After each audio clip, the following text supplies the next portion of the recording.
হযরত ওমর ফারুক রাদিয়াল্লাহু তাআলা আনহুর ঘটনা যদি বলি আপনারা আরো ক্লিয়ার হয়ে যাবেন। হযরত ওমর ফারুক রাদিয়াল্লাহু তাআলা আনহু আমার নবী সাল্লাল্লাহু আলাইহি ওয়াসাল্লামের রাসূলুল কদর একজন সাহাবী। হযরত ওমর ফারুক রাদিয়াল্লাহু তাআলা আনহু যখন অর্ধ পৃথিবীর খলিফা শাসক, হযরত আবু উবাইদা ইবনুল জাররাহ রাদিয়াল্লাহু তাআলা আনহু তখন অর্থমন্ত্রীর দায়িত্বে ছিল, কোষাগারের দায়িত্বে ছিল। হযরত ওমর ফারুক রাদিয়াল্লাহু তাআলা আনহুর ঈদের বাজার করবে এমন টাকা পর্যন্ত হযরত ওমর ফারুক রাদিয়াল্লাহু তাআলা আনহুর কাছে ছিল না। অথচ একজন অর্ধ পৃথিবীর খলিফা, অর্ধ পৃথিবীর শাসক, আমিরুল মুমিনিন, তার স্ত্রী ডাক দিয়া বলে, স্বামী গো, আমরা যদিও কিছু না কিনি কোনো সমস্যা নেই, আমাদের দুইজন সন্তানের জন্য তো অবশ্যই দুইটা জামা কেনার প্রয়োজন। সুবহানাল্লাহ বলেন। একটি চিঠি লিখেছে আবু উবাইদা ইবনুল জাররাহ রাদিয়াল্লাহু তাআলা আনহুর কাছে, একটি চিঠি লিখেছে অর্থমন্ত্রীর কাছে, চিঠি লিখেছে প্রধানমন্ত্রী। জো আবু উবাইদা ইবনুল জাররাহ, আমাকে তুমি কোষাগার থেকে আমাকে তুমি 1 মাসের টাকা, 1 মাসের বেতন অগ্রিম দাও, আমার সন্তানদের জন্য আমি ঈদের বাজার করব।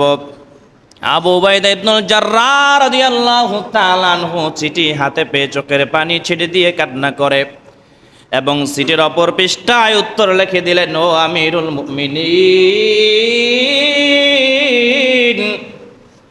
ও আমিরুল মুমিনিন, আপনি যদি আমার 2টা প্রশ্নের জবাব আপনি দিতে পারেন, 2টা কথার গ্যারান্টি যদি আপনি দিতে পারেন, তাহলে আমি আপনাকে অগ্রিম 1 মাসের বেতন দিয়া দিব।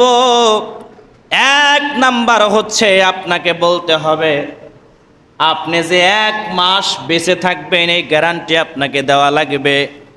আগামী 1 মাস যে আপনি বেঁচে থাকবেন এটার গ্যারান্টি আপনাকে দেওয়া লাগবে।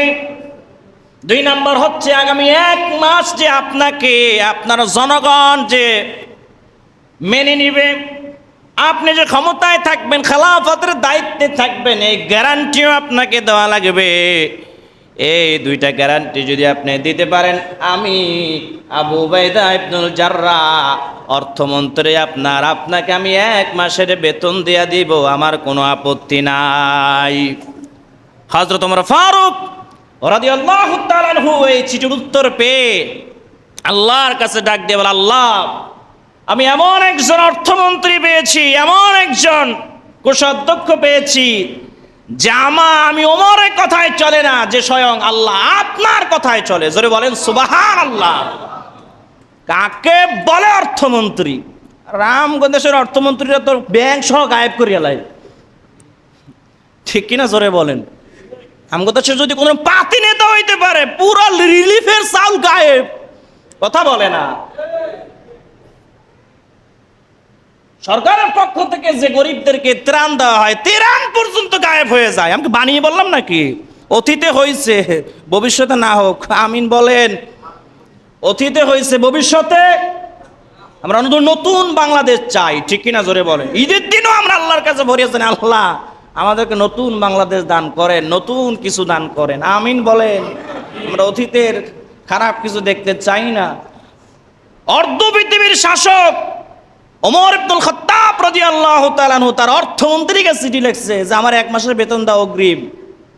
আর অর্থমন্ত্রী কি বলছে যে আপনি যদি 1 মাস যদি বেঁচে থাকেন, আর 1 মাস যদি আপনাকে আপনার জনগণ যদি আপনাকে খলিফা হিসেবে মানে গ্যারান্টি দিতে পারেন, তাহলে আপনাকে অগ্রিম